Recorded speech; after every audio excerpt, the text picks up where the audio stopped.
আমার প্রিয়জনেরা, প্রভু যীশু খ্রিস্টের নামে আমি আপনাদের অভিবাদন জানাই। নতুন বছরের প্রথম দিনে আমরা চলে এসেছি। আপনি কি খুশিতে আছেন? বিগত বছরে ঈশ্বর আমাদের অদ্ভুতভাবে পরিচালিত করেছেন। সমস্ত পথে প্রভু আমাদের সাথে ছিলেন, আনন্দিত করেছেন। এই নতুন বছরও ঈশ্বরের সাথে আমাদের চলতে হবে। ঈশ্বরের বাক্যকে প্রতিদিন আমাদের শুনতে হবে। প্রতিদিন ঈশ্বরের সাথে চলার অনুভূতিকে কখনোই ত্যাগ করবেন না। এই নতুন বছরে ঈশ্বর আমার জন্য কি বাক্য রেখেছেন তার প্রতিজ্ঞা শোনার জন্য আপনি অনেক অপেক্ষায় আছেন। যাত্রা পুস্তক তার 20 অধ্যায়ের 24 পদ।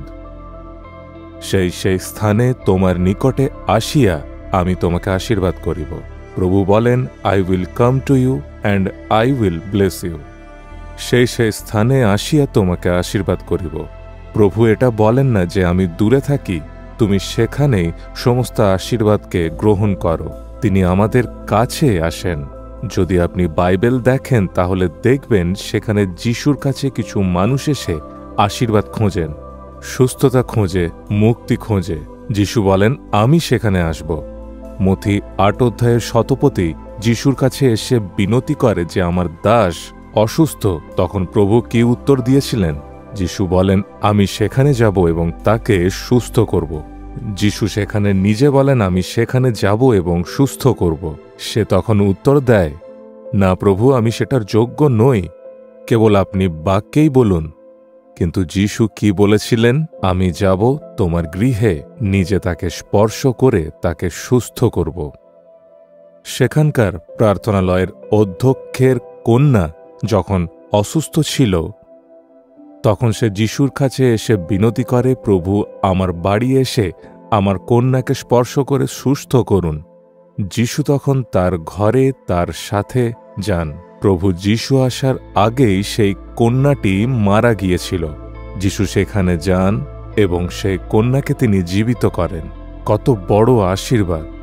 সেই কারণে ঈশ্বর বলেন, আমি আসব। আপনার কি আজ আরোগ্যতার প্রয়োজন আছে? বন্ধনে আছেন? আপনি কি মৃত্যুর বন্ধনে আছেন? লুক 19 অধ্যায়ে আপনি দেখতে পাবেন শক্কেয় নামে এক মনুষ্যকে যিশু দেখেন এবং তার কাছে তিনি বলেন, আমি তোমার গৃহে যাব। তৎক্ষণাৎ সেই ব্যক্তি বলে, যদি আমি পাপ করেছি ক্ষমা চাইছি, অন্যায়ে কারো কাছে কিছু নিয়েছি তো 4 গুণ ফেরত দেব, কোনো গরিবের কাছে নিয়েছি তো আমি সেই টাকা ফেরত দিয়ে দেব, এবং নিজের পাপ থেকে মন পরিবর্তন করে।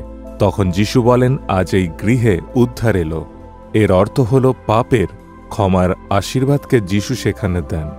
কারো গৃহে যিশু আসার আগে সর্বপ্রথম পাপের ক্ষমার আশীর্বাদ সেই গৃহ প্রাপ্ত করে।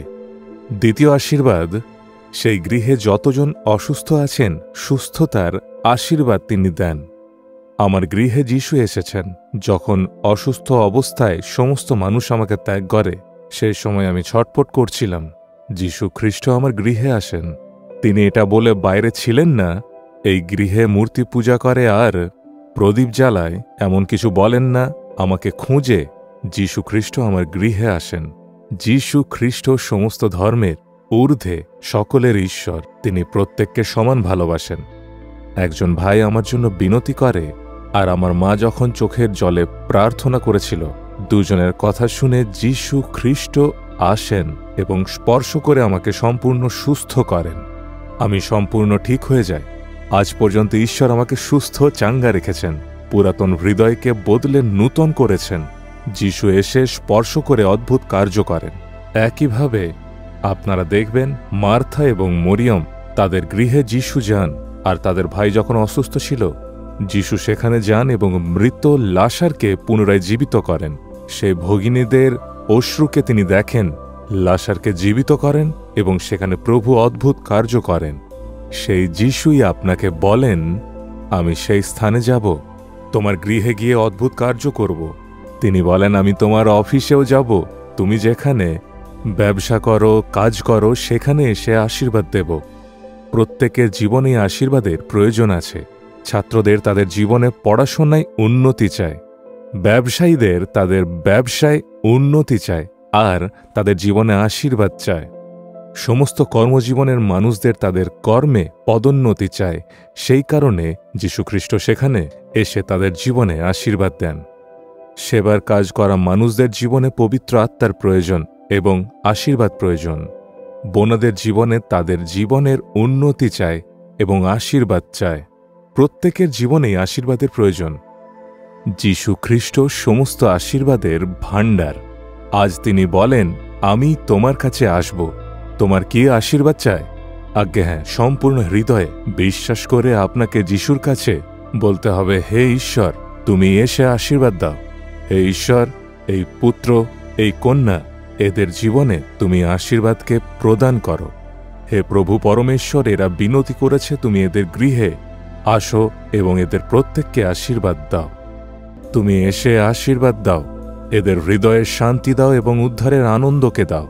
এদের শরীরে যে দুর্বলতা, অসুস্থতা আছে, সেই সমস্ত বিষয়ে তুমি অদ্ভুত কার্য করো। এদের জীবনে যা ঘাটতি আছে, আজই এদের জীবনে চমৎকারকে তুমি করো। হে প্রভু, এদের চোখের জলকে বদলে অদ্ভুত কার্য করো। আগত সালে প্রতি মাসে প্রভু এদের জীবনে যা প্রয়োজন সেই আশীর্বাদকে তুমি প্রদান করো। যিশুর নামে প্রার্থনা চাই প্রভু। Amen, amen.